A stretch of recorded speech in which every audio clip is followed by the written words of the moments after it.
बिस्मिल्लाहिर्रहमानिर्रहीम। Shielding causes different nuclei to show signals at different frequencies. तो ये topic है। इसका नाम से पता चल रहा है कि जो शील्डिंग होती है वो कोज करती है डिफरेंट न्यूक्लियाई। क्या करती है? शील्डिंग के वजह से जो डिफरेंट न्यूक्लियाई होते हैं ना, वो जो सिग्नल शो करते हैं वो डिफरेंट फ्रिक्वेंसी पर शो करते हैं।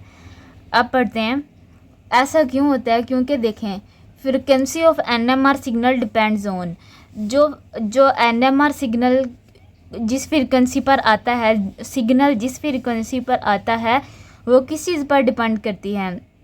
वो डिपेंड करती है strength of magnetic field, strength of magnetic field, magnetic field जो कि एक्सपीरियंस करता है न्यूक्लियस।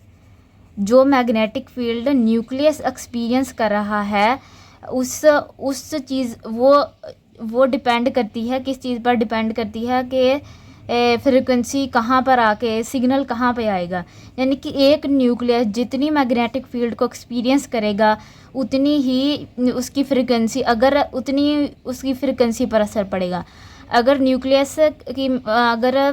जो न्यूक्लियस है वो ज़्यादा मैग्नेटिक फील्ड एक्सपीरियंस करता है तो इसकी फ्रिक्वेंसी ज़्यादा होगी, अगर कम करता है तो कम होगी। अगर जिस तरह से इसका रिलेशन है ना, सिग्नल के साथ इसका रिलेशन है न्यूक्लियस के जो मैग्नेटिक फील्ड की स्ट्रेंथ है जो एक्सपीरियंस होती है। अच्छा, one point is clear. Next one is if all the hydrogen in a compound experience same magnetic field. अच्छा, वो कह रहे हैं कि यहाँ पे ऐसा होता है कि अगर न्यूक्लियस पे मैग्नेटिक फील्ड का अक्सर ज़्यादा पड़ रहा है तो वो ज़्यादा डिफरेंट फ्रिक्वेंसी शो होगी। लेकिन कभी ऐसे हो सकता है कि अगर हाइड्रोजन जो है कंपाउंड के अंदर वो सेम मैग्नेटिक फील्ड एक्सपीरियंस कर लेते हैं, मतलब सबकी मैग्नेटिक जो न्यूक्लियस है वो सेम ही मैग्नेटिक फील्ड एक्सपीरियंस करता है, तो क्या होगा कि सेम फ्रिक्वेंसी पर सिग्नल आएगा, सेम फ्रिक्वेंसी पर सिग्नल आएगा। ठीक है, इस पर आके आएगा सिग्नल आएगा। और क्या कहते हैं, if this were the case all HNMR spectra would consist one signal. यानी कि अगर ऐसा केस होता है कि सब ने सेम फ्रिक्वेंसी पर सिग्नल आया, सब ने सेम मैग्नेटिक फील्ड एक्सपीरियंस किया, तो कहते हैं अगर इस तरह का केस हो जाता है तो जो स्पेक्ट्रा होगा ना HNMR का, प्रोटॉन स्पेक्ट्रा होगा ना, वो सिर्फ एक सिग्नल पर मुश्तमिल होगा, यानी कि उसमें सिर्फ एक सिग्नल होगा। तो इससे हमें ज़्यादा, इस एक सिग्नल से हमें मोस्टली मतलब कि ज़्यादा स्ट्रक्चर का पता नहीं चला सकते, सिवाय इस बात के कि इसमें सारे हाइड्रोजन मौजूद हैं। Except this compound have all hydrogens. मतलब कि ये हमें हाइड्रोजन्स के बारे में तो बता देगा लेकिन ओवरऑल स्ट्रक्चर के बारे में नहीं बताएगा। तो इस तरह से हम ये वन सिग्नल के शो होने से हमें पता चल रहा है कि यहाँ पर सेम इन्वायरमेंट में हाइड्रोजन्स मौजूद हैं। अब नेक्स्ट है a nucleus embedded in a cloud of electrons. यानी कि जो न्यूक्लियस होगा वो एम्बेडेड होगा इलेक्ट्रॉन्स के क्लाउड में, that are partially shields the nucleus for applied magnetic field. जो न्यूक्लियस होगा ना, ठीक है, उसके इर्द गिर्द क्या होगा, इलेक्ट्रॉन्स का क्लाउड होगा जो कि मतलब कि न्यूक्लियस के लिए शील्ड के तौर पर काम करेगा। इसको मैग्नेटिक फील्ड से प्रोटेक्ट करेगा। यानी कि शील्ड, अगर ज़्यादा शील्ड होगी तो इसमें मैग्नेटिक फील्ड का इफेक्ट कम होगा, अगर शील्ड नहीं होगी तो न्यूक्लियस में मैग्नेटिक फील्ड का इफेक्ट ज़्यादा होगा। For chemist shielding varies for different hydrogen in a molecule. अच्छा, जो शील्डिंग की वजह से वेरीज कर जाते हैं different hydrogen in a molecule, it means that all hydrogen do not experience the same magnetic field.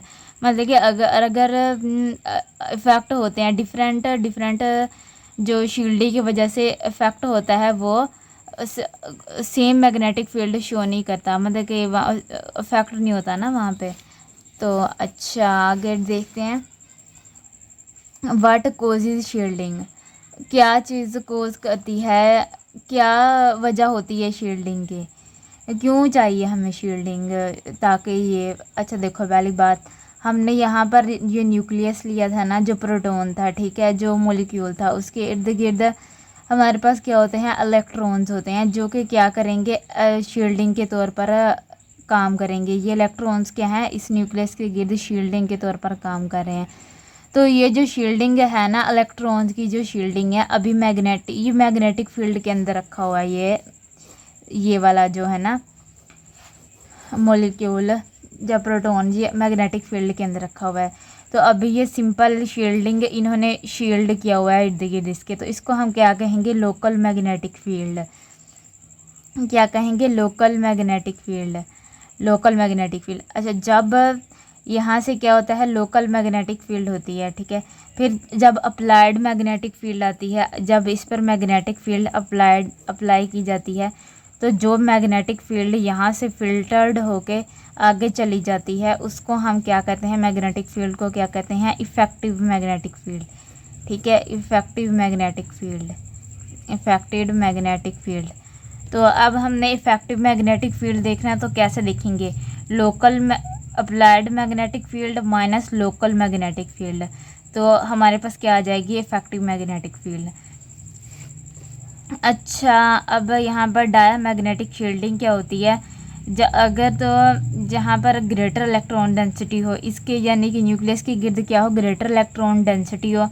अगर ग्रेटर इलेक्ट्रॉन डेंसिटी होगी, इसका मतलब क्या है, वहाँ पर क्या चीज़ है, लोकल मैग्नेटिक फील्ड भी ज़्यादा है।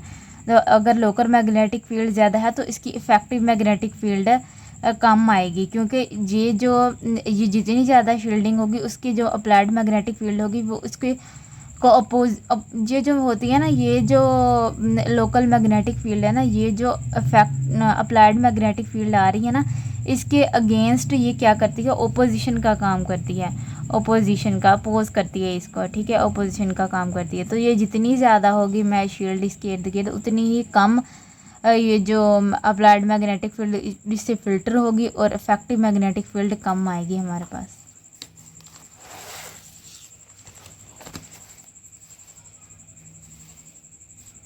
अच्छा, आगे है प्रोटॉन इन इलेक्ट्रॉन रिच इन्वायरमेंट, ठीक है। अगर प्रोटॉन इन इलेक्ट्रॉन रिच इन्वायरमेंट है, तो ये क्या सेंस करता है, ये सेंस करता है स्मॉलर इफेक्टिव मैग्नेटिक फील्ड।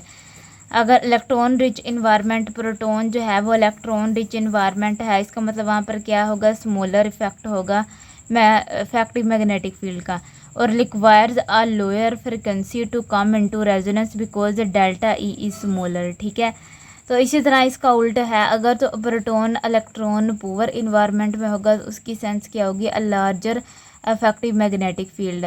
अगर तो इलेक्ट्रॉन जहाँ पे शील्डिंग इफेक्ट कम है, तो हमारे पास इफेक्टिव मैग्नेटिक फील्ड ज़्यादा होगी, ठीक है। और क्या होगी, लोअर फ्रिक्वेंसी रिक्वायर्ड होगी, रेजोनेंस में आने के लिए इसको लोअर फ्रिक्वेंसी चाहिए होगी, क्योंकि ये इलेक्ट्रॉन रिच इन्वायरमेंट में है, ठीक है। अच्छा, यहाँ पे हम देख लेते हैं NMR spectrum exhibit signal for each proton in a different environment. अच्छा, ऐसा मॉलिक्यूल जिसके गिर्द ऐसा यानी कि प्रोटॉन होगा जिसके गिर्द शील्डिंग इफेक्ट ज़्यादा होगा, तो उसके वो कहाँ पे आएगा, वो किस फ्रिक्वेंसी पे आएगा, वो अप फील्ड में आएगा, शुरू में ही उसकी पीक आ जाएगी, ठीक है। तो लो फ्रिक्वेंसी पे आएगा, लो फ्रिक्वेंसी पे। और जिस प्रोटॉन के इर्द गिर्द शील्डिंग इफेक्ट कम है, जिसके इर्द गिर्द शील्डिंग इफेक्ट